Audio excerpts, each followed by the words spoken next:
জানা অজানা তথ্য। ঐতিহাসিক জেলা মুর্শিদাবাদ। মুর্শিদাবাদ জেলার অবস্থান 24°50' থেকে 23°43' উত্তর অক্ষাংশ এবং 88°46' থেকে 87°49' 17" পূর্ব দ্রাঘিমাংশ। মুর্শিদাবাদ জেলার সদর শহর বহরমপুর। মুর্শিদাবাদ জেলার শহরাঞ্চল হচ্ছে 29টি। মুর্শিদাবাদ জেলায় গ্রাম হচ্ছে 1937টি। মুর্শিদাবাদ জেলার আয়তন 5324 বর্গ কিমি। 2011 সালের আদমশুমারি অনুসারে মুর্শিদাবাদ জেলার জনসংখ্যা 71,02,430 জন। মুর্শিদাবাদ জেলার জনঘনত্ব 1334 জন প্রতি বর্গ কিমিতে। মুর্শিদাবাদ জেলার সাক্ষরতা হচ্ছে 67.53%। এর মধ্যে পুরুষ সাক্ষরতা হচ্ছে 71.02% এবং মহিলা সাক্ষরতা হচ্ছে 63.88%। মুর্শিদাবাদ জেলার ভূপ্রকৃতি। ভাগীরথী নদী মুর্শিদাবাদকে পূর্ব এবং পশ্চিমে ভাগ করেছে। পূর্ব ভাগকে বলা হয় বাগড়ি এবং পশ্চিম ভাগকে বলা হয় রার। এখানকার মাটির প্রকৃতি দো-আঁশলা। জলবায়ু। মুর্শিদাবাদ জেলার জলবায়ু আর্দ্র নাতিশীতোষ্ণ জলবায়ু। নদ নদী। গঙ্গা দুটি ভাগ হয়ে ভাগীরথী ও পদ্মা নামে প্রবাহিত হয়েছে। এছাড়া ব্রাহ্মণী, জলঙ্গি, দ্বারকা, ময়ূরাক্ষী প্রভৃতি মুর্শিদাবাদ জেলার নদী। মেলা এবং উৎসব। বেড়া উৎসব মুর্শিদাবাদ জেলার অন্যতম উৎসব।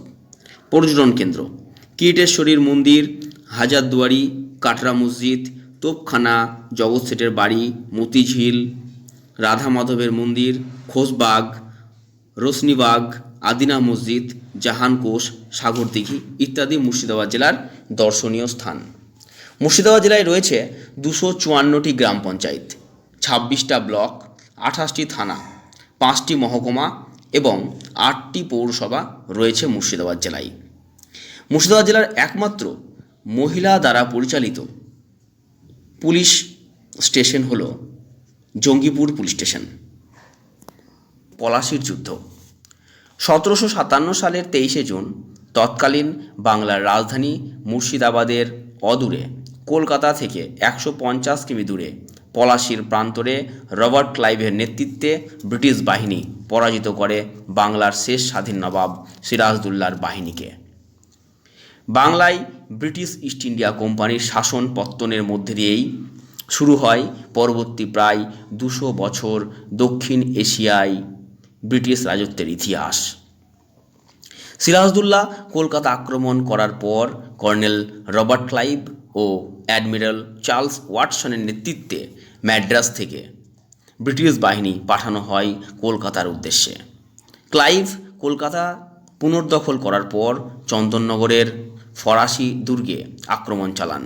সিরাজউদ্দৌলা ও ব্রিটিশদের মধ্যে সম্পর্ক ক্রমশ তিক্ত হতে শুরু করে এবং শেষ পর্যন্ত পলাশির প্রান্তরে দেখা হয় দুই বাহিনীর। সিরাজের সেনা প্রধান মির্জাফর ছাড়াও রায়দুর্লভ, ইয়ার লুতুফ খান, জগৎ শেঠ, উমাচাঁদের সঙ্গে ষড়যন্ত্র করেন রবার্ট ক্লাইভ। পলাশির প্রান্তরে নিজের বিশাল বাহিনী এবং অল্প কিছু ফরাসি সেনা নিয়ে সিরাজ সামান্য 3000 সেনার ব্রিটিশ বাহিনীর সম্মুখীন হলেও মির্জাফর, রায়দুর্লভ, ইয়ার লুতিফ খানের নেতৃত্বাধীন বাহিনী যুদ্ধে অংশ নেওয়া থেকে বিরত থাকেন। ফলে প্রায় বিনা রক্তপাতে জয়লাভ করে ব্রিটিশ বাহিনী। সিরাজ যুদ্ধক্ষেত্র থেকে পালিয়ে আত্মগোপন করার চেষ্টা করলেও শেষে নিহত হন। দক্ষিণ এশিয়ায় সাম্রাজ্য প্রতিষ্ঠায় এটি ব্রিটিশদের সবচেয়ে গুরুত্বপূর্ণ যুদ্ধ জয় বলে মনে করা হয়।